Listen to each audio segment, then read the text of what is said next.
Hi travelers! Good morning! Welcome back to my YouTube channel. උදේ පාන්දරම ලෑස්ති වුණේ කොහෙද යන්නේ කියලාවත් දන්නේ නැතුව.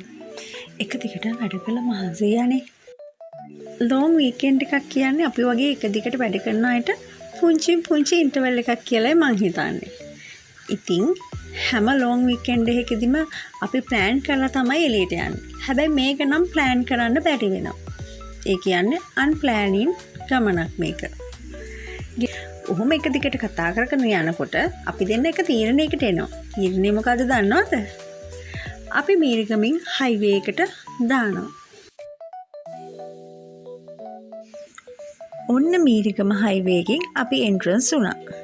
දැන් ඉතින් එක දිගට යන්නයි තියෙන්නේ. යමු කයියක් දාගෙනම. අද හරි ලස්සන දවසක්. ඉර මාමත් ලස්සනට පායලා. මං හිතන්නේ කොහේ හරි යද්දී එන ෆීලිං එක මට ඇවිල්ලාද කොහෙද? වව්! බලන්නකෝ ළමයි අර අහස දිහා. නිල් පාට අහසට සුදු පාට බලාකුළු වැල්ලා. මාර කම්බිනේෂන් එකක් නේ. සබා ධර්මයත් එක වෙලාවට පිස්සු වටනවද මන් දන්නේ මාව. ඒ යන ගමන මං හිතන්නේ තවත් ලස්සන කරනවද කොහෙද? අනිත් හයිවේ වගේ නන් නෙවෙයි. මම මේ හයිවේ එක යන්න මාරම කැමතියි. මේ හයිවේ එක හදන්න තෝරගෙන තියෙන පැත්ත මාරම ලස්සනයි. දැන් ඔයගලන්ට පේන ඇති මේ වටපිටාවේ තියෙන ලස්සන. මේ හයිවේ එකේ ගිහින් තියන අය නම් දන්නවා ඇති මේකේ තියෙන ලස්සන. මේක අමුතුම එකක්. මේ වගේ ලස්සනට ඉර පායලා තියෙන දවසක ලස්සන මියුසික් එකකුත් එක්ක ලස්සන වටපිටාවකුත් එක්ක මේ විදිය පාරක යනවා කියන්නේ වෙනමම දෙයක්. වීකෙන්ඩ් එකකුත් ඇවිල්ලා ස්ට්‍රෙස් වෙවි ගෙවල් වල ඉන්නවා කියන්නේ වහක් ළමයි. මූණ වල සතුටක් නැහැ. ජීවිතේ කිසි විශේෂත්වයක් නැහැ. ජීවිතේ විඳලත් නැහැ, කාලත් නැහැ, ඇඳලත් නැහැ. ඉතින් ඇයි අනේ අපි එහෙම ඉන්නේ? කිසි දෙයකට මානසිකව වැටෙන්න එපා ළමයි වාලා. අස දේවල් කරන්න, අස තැන්වල යන්න. මේ මං වගේ එහෙම කොහේ ගියොත් අමතක නොකර මේ මං වගේ චූටි වීඩියෝ ක්ලිප් එකක් අප්ලෝඩ් කරන්න. එතකොට ඒව බලලා හරි සතුටු වෙන්න පුළුවන් අය සතුටු වෙයිනේ.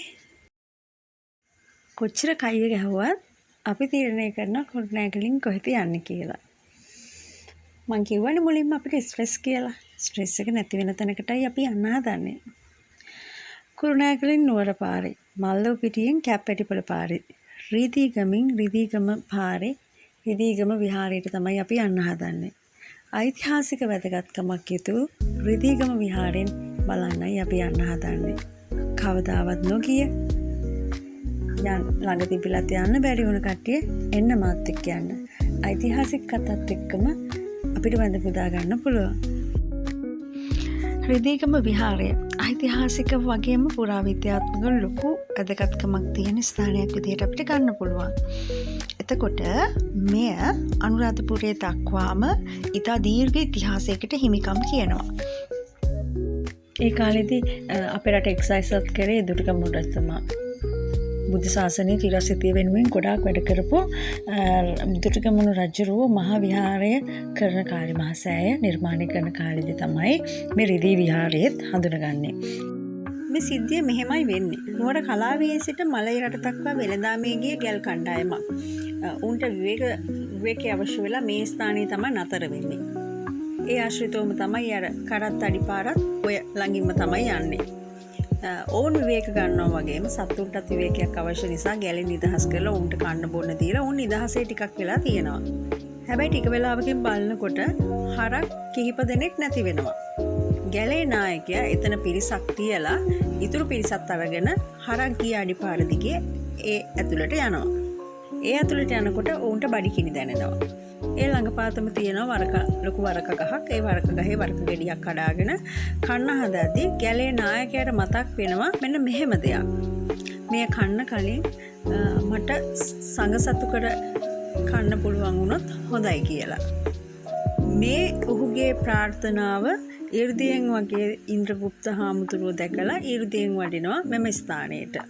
ඉන්පසු ගැලේ නායකයා අපේ රහතන් වහන්සේට මේක පූජා කරලා වුණොත් අනුභව කරනවා. වරකා ගෙඩිය වරකා පූජ කරපු නිසා මෙම ස්ථානයට වරකා විහාරය කියලා ප්‍රචලිත වෙලා තියෙනවා. මේ කාලෙදි තමයි මහා සෑය නිර්මාණය වෙන්නේ.